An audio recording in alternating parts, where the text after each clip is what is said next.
Welcome back to the Gavel. Within the week under review, the President of the Senate reiterated the position of the Ninth Assembly to pass the budget before the end of the year. He stated this when he returned to the country from his pilgrimage to Mecca in Saudi Arabia. The details are contained in our next report, which also contains a reaction from a member of the House of Representatives on the Tiv-Jukun clash.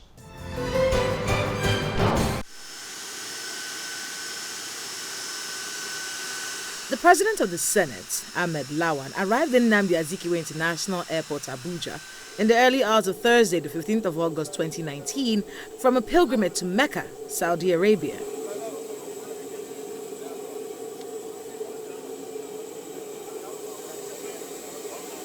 Responding to journalists at the airport, Senator Lawan spoke on the constitution of the relevant parliamentary committees and the preparedness of the lawmakers to work for the good of the country.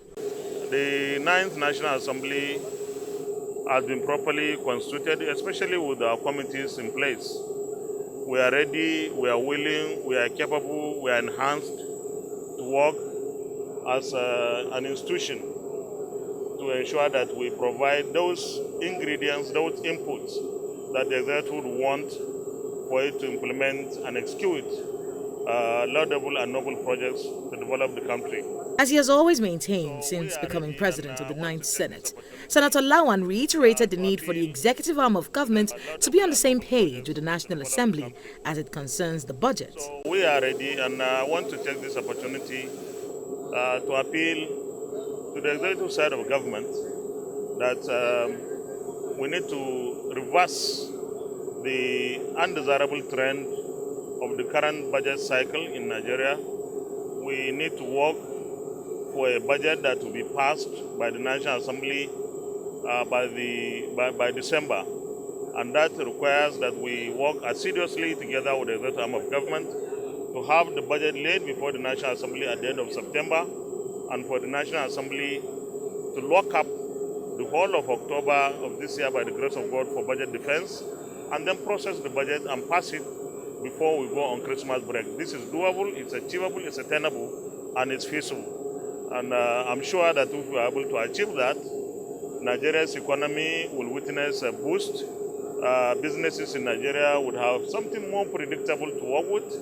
And I believe that together with the executive arm of government, we should be able to do this. This is fundamental to us in the National Assembly, and I'm sure that the executive arm of government is also looking forward to that.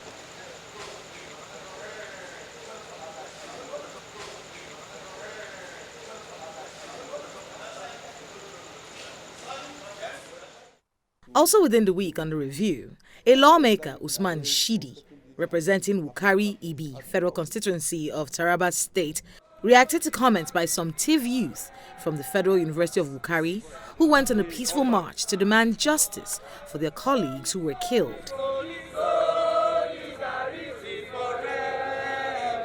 The Tiv Youth Council had said it would not accept any excuses on the killing of fellow indigents, pointing out that the well-thought-out attacks are backed by some powerful individuals in Taraba State. We have lived with the Tiv for over 100 years, or for about 100 years. But unfortunately, we're having issues with them. Every decade we used to have issues. And all is about land and politics. The solution is for us to embrace peace. It's for us to be serious with this matter. It's for the government, even for the Tiv elders and the people elders to meet. We meet meeting, but we not touch the real problem. What we need now is the community, both the elders and the youth to meet, to reach out to one another to ensure that this thing is stopped. But the aspect I'm emphasizing is the criminality of the criminal aspect of it. This Ghana has a lot of disciples. Then they're right inside the bush. And now with this thing that has started, they are taking it over.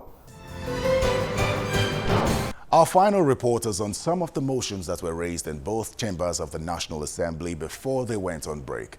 Similar motions on telecommunications were addressed in both chambers, with the President of the Senate threatening to blacklist erring telecom operators. Also, a motion on the need to check the menace of cultism in every level of the nation's education system was deliberated upon in the House of Representatives.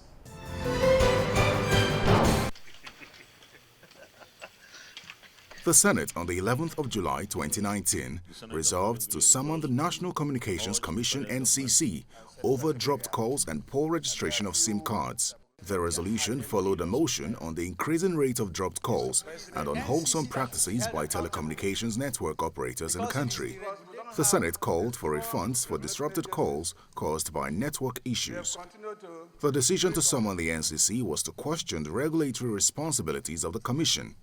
President of the Senate, Lawan, vowed that the Senate would blacklist operators when necessary. This time, I think it's going to be different. This is supposed to be a new era for us. We have all the commitment and we have the courage to take the right decisions. We pay through our noses.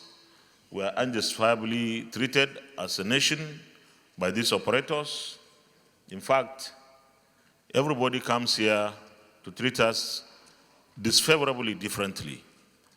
The DSTV, these cable channels and others do almost the same thing that the operators, telecom operators do.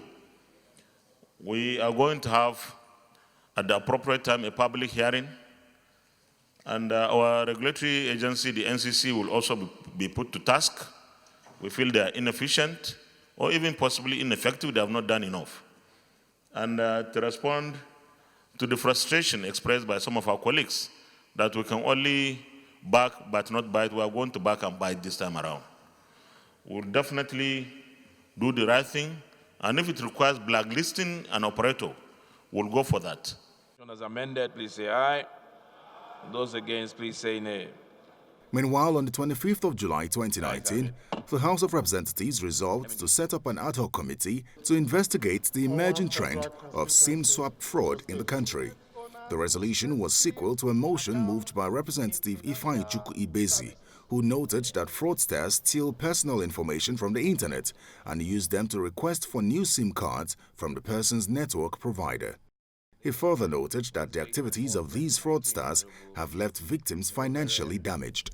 This type of attack is used not only to steal credentials and capture one-time password, send via SMS, but also to cause financial damage to victims, resetting their accounts on financial services, allowing the fraudsters access to currency accounts, not only in the bank, but also in fintechs, credit union, and also to steal money using WhatsApp platforms, loading the messages from a new phone and linking up the victim's contacts to ask them for money while stimulating an emergency.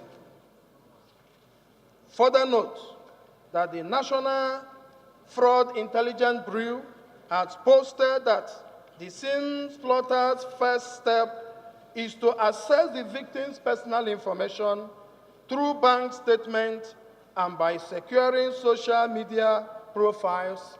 The hackers then obtain a blank SIM card, calls the mobile phone operator of the victim, and with the victim's information he has at his disposal, he's able to pass the security checks and then report the victim's phone as having been stolen. At this point, the operator blocks the victim's SIM and the hackers activate new SIM. Another motion which was raised in the House of Representatives before the break was on the growing menace of cultism in not only Nigerian universities, but also in primary and secondary schools across the country. Aware that secret cultism has become a threat to our higher institutions of learning, it is shocking to hear that even children who are in some primary and secondary schools aged between 8 and 16 years now belong to secret cults.